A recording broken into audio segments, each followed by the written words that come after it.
Uhayyikum tahiyatan islamiyah, tahiyatan mubarakah, wa nubashirukum tahiyatan ahlil jannah, wa tahiyatan bihas salam. Assalamu alaikum warahmatullahi wabarakatuh. Bismillahirrahmanirrahim. Bitilawatil Quran wahdil hayatana biayatil Quran wa ala alihi wa sahbihi ajma'in. Amma ba'du. Yang terhormat Kepala Man IC Lampung Timur, yang kami hormati Panitia Begawi Fest 2022 Man IC Lampung Timur, yang kami hormati Dewan Juri yang arif dan bijaksana, dan yang kami hormati hadirin rahimakumullah. Yang pertama dan yang paling utama, marilah kita panjatkan puji syukur kita kepada Zat yang telah menciptakan dualisme dunia, yang mana tidak akan bertahan satu jika tidak ada dua. Sehingga terciptalah langit dan bumi, lautan dan bintang, si tampan dan si buruk rupa, sehingga sempurnalah kehidupan di alam semesta ini. Salawat berandingkan salam tak lupa kita haturkan kepada Rasul pemimpin umat yang menyirna kriminal maksiat, yang mampu memberi syafaat kepada umat besok di hari kiamat. Beliau adalah Nabi Agung Muhammad sallallahu alaihi wasallam. Dalam kesempatan yang indah ini, izinkanlah saya Iqbal Izzaz Pratama untuk menyampaikan sebuah tausiah dengan tema peran pemuda di era globalisasi. Berbicara mengenai pemuda pasti identik dengan masa muda, masa yang hebat, luar biasa, dikarenakan masa muda adalah masa yang paling tepat, masa yang paling kuat untuk senantiasa taat kepada Allah sang pemilik nikmat.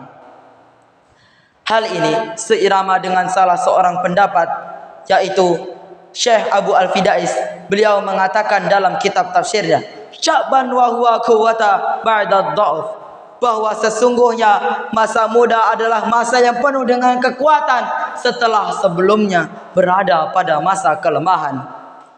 Pantaslah proklamator kita Bung Karno pernah mengatakan, "Give me young time, we will change the world." Berikan padaku 10 pemuda, niscaya akan kita goncangkan dunia ini dengannya.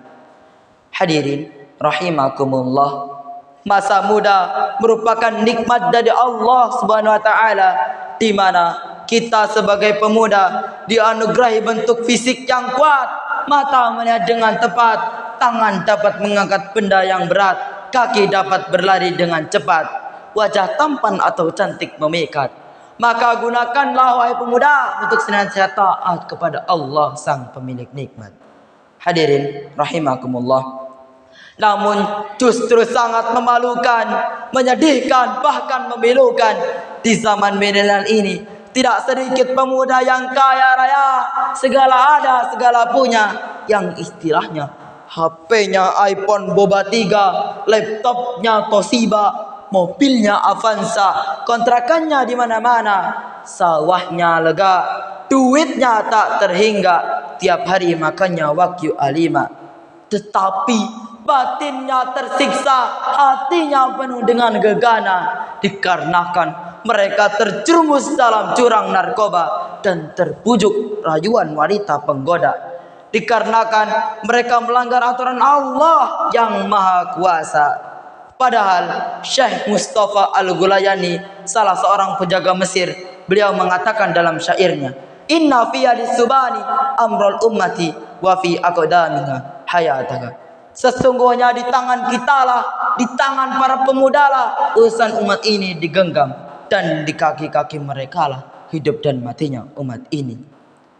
Dewan juri yang saya ta'zimi, hadirin rahimakumullah, pasti timbul pertanyaan di hati kita, bagaimana kita sebagai remaja atau pemuda yang jadi harapan bangsa, juga harapan mertua, untuk menghadapi dampak negatif dari era globalisasi di zaman milenial ini?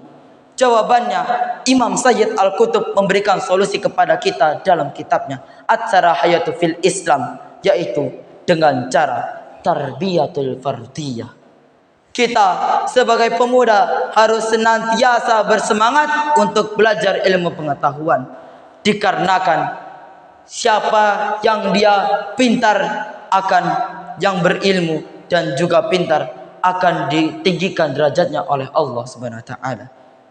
Firman Allah Subhanahu wa taala dalam Quran surat Al-Mujadilah ayat 11 yang berbunyi, A'udzu billahi minasy syaithanir rajim.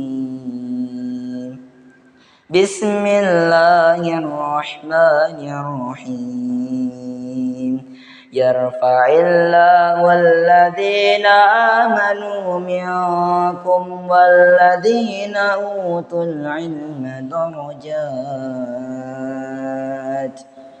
Hamba berlindung di bawah naungan-Mu, ya Allah, dari godaan syaitan yang terkutuk, dan dengan menyebut nama-Mu, ya Allah yang Maha Pengasih dan Maha Penyayang. Niscaya Allah akan meninggikan derajat orang-orang yang berilmu di antara kamu dan orang-orang yang beriman. Quran surat Al-Mujadilah ayat 11. Maka semoga kita menjadi pemuda yang berilmu, beriman dan bertakwa, jauh dari narkoba dan dekat dengan rahmat Allah dari Subhanahu wa taala. Semoga kita dapat terhindar dari dan lain sebagainya. Akhir kata, hidup sendirian tanpa kekasih. Cukup sekian dan terima kasih. Nun wal qalami ma yasturun fastabiqul khairat. Wassalamualaikum warahmatullahi wabarakatuh.